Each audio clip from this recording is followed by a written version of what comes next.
नमस्ते, मैं हूँ निधि आनंद और स्वागत है आपका हमारे चैनल पे।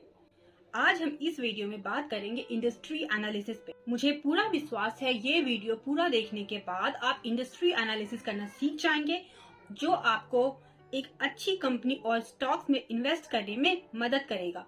इंडस्ट्री एनालिसिस एक लंबा टॉपिक है, एक वीडियो में इसे समझा पाना मुश्किल है और आपको भी समझने में दिक्कत होगी, इसीलिए वीडियो की सीरीज लेके आऊंगी ताकि इंडस्ट्री एनालिसिस को पार्ट बाय पार्ट में मैं आपको बता सकूं।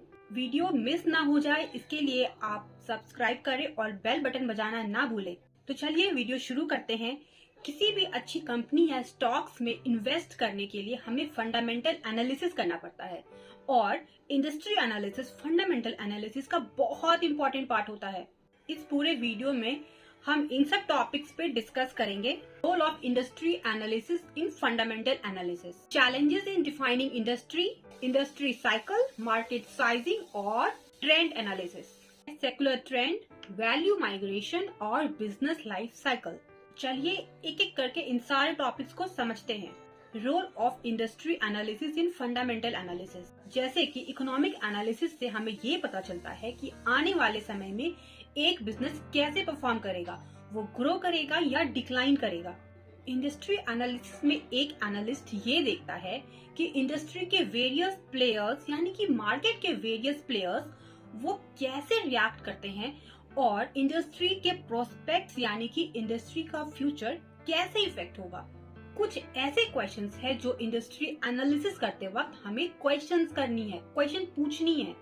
कंपनी कौन से इंडस्ट्री में ऑपरेट कर रही है, इकोनॉमिक में जब साइक्लिक ट्रेंड चल रहा होता है तो उससे इंडस्ट्री पे क्या इफेक्ट पड़ता है, इंडस्ट्री का पोटेंशियल साइज क्या है, इंडस्ट्री पास्ट में कैसा परफॉर्म करते आ रही है और उसके परफॉर्मेंस का रीजन क्या है, इंडस्ट्री में कंपटीशन का लेवल क्या है और ये इंडस्ट्री के वेरियस प्लेयर्स के प्राइसिंग पावर्स पे कैसे इफेक्ट करता है, इंडस्ट्री के वेरियस सेक्युलर ट्रेंड क्या है और क्या इसकी वजह से कोई वैल्यू माइग्रेशन होता है। सेक्युलर ट्रेंड का मतलब होता है लॉन्ग टर्म चेंज जो इंडस्ट्री में होता है अलग अलग रीजंस के वजह से, जैसे कि टेक्नोलॉजी चेंज हो जाना, कंज्यूमर्स के बिहेवियर में बदलाव, डेमोग्राफिक्स, गवर्नमेंट पॉलिसीज या कोई और इकोनॉमिक फैक्टर्स में बदलाव। क्या कोई रेगुलेटरी हेडविंड्स या टेलविंड्स है जो इंडस्ट्री पे इफेक्ट करता है। रेगुलेटरी हेडविंड्स वो रेगुलेशंस होते हैं जो बिजनेस में डिफिकल्टीज क्रिएट करते हैं, जैसे कि huge taxes, complex licensing, strict environmental laws etcetera. वहीं रेगुलेटरी टेलविंड्स वो रेगुलेशंस होते हैं जो बिजनेस को ग्रो करने में हेल्प आउट करते हैं, जैसे कि tax benefits, subsidies, favourable trade policies etcetera. Defining an industry, अब हम बात करेंगे इंडस्ट्री को कैसे डिफाइन करते हैं। इंडस्ट्री एनालिसिस का फर्स्ट स्टेप होता है इंडस्ट्री को डिफाइन करना, मतलब ये पता करना कि कंपनी कौन से इंडस्ट्री में ऑपरेट करती है। इंडस्ट्री डिफाइन करना हमेशा इजी नहीं होता क्योंकि इंडस्ट्री क्लासिफाई करते वक्त अलग अलग चीज पे ध्यान देना पड़ता है और कभी कभी तो एक कंपनी अलग अलग इंडस्ट्री में बिलोंग कर जाती है। इंडस्ट्री को डिफाइन करने में कुछ चैलेंजेस आते हैं। कुछ स्टैंडर्ड क्लासिफिकेशंस है जो बिजनेस को इंडस्ट्रीज में ग्रुप करता है, क्लासिफाई करता है, जैसे कि NICS India, GICS global, NAICS US। लेकिन ये क्लासिफिकेशन सही से नहीं बताता है कि बिजनेस एक्चुअली कैसे कम्पीट कर रहा है। चलिए एग्जांपल्स देखते हैं। NICS इंडिया के अकॉर्डिंग इंडिया में जितनी भी कार मैन्युफैक्चर होती है वो एक ग्रुप में आती है, पैसेंजर कार मैन्युफैक्चर। लेकिन यहाँ प्रॉब्लम ये आती है, जो अफोर्डेबल स्मॉल कार्स बनाती है वो लग्जरी कार मेकर्स कंपनी से काफी अलग ऑपरेट करती है। इसके लिए एक एनालिस्ट को इन दोनों कंपनी को एक सेपरेट इंडस्ट्री मानना पड़ता है। ठीक उसी तरह PVR सिनेमास को भी एंटरटेनमेंट इंडस्ट्री में ही कॉम्पीट करना पड़ता है, जैसे कि हॉटस्टार, नेटफ्लिक्स, जो एक स्ट्रीमिंग OTT प्लेटफॉर्म्स है जिसे हम घर में बैठकर देखते हैं। और दूसरा कॉम्पिटिटर है लाइव इवेंट्स और स्पोर्ट्स लीग, जो वैसे लोगों को अट्रैक्ट करता है जिन्हें बाहर जाके एंटरटेनमेंट करना पसंद है। अगर एक एनालिस्ट PVR सिनेमा को एक सिनेमा एग्जीबिटर में क्लासिफाई करता है तो यहाँ पे एक फैक्ट मिस हो जाता है कि PVR सिनेमा स्ट्रीमिंग प्लेटफॉर्म और लाइव इवेंट से भी कम्पीट करता है।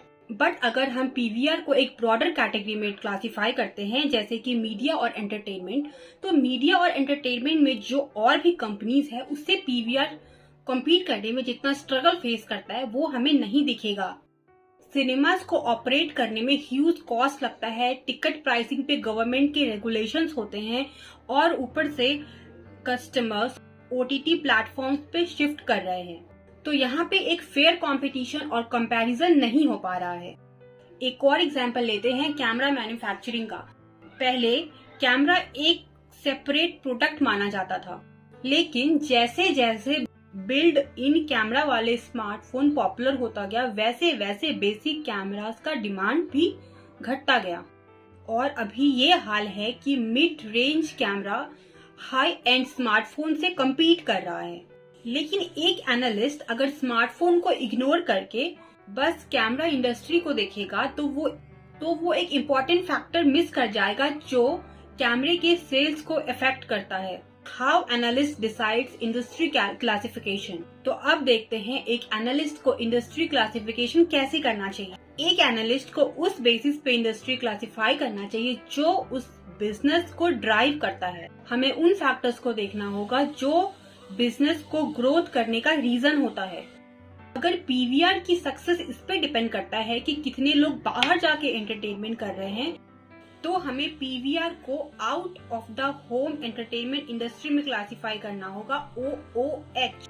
लेकिन अगर लोगों के मूवी देखने से बिजनेस ग्रो कर रहा है तो हमें इस इंडस्ट्री को मीडिया एंड एंटरटेनमेंट इंडस्ट्री में क्लासिफाई करना चाहिए। Global industry classification standard GICS। तो चलिए अब हम इसके बारे में बात करते हैं।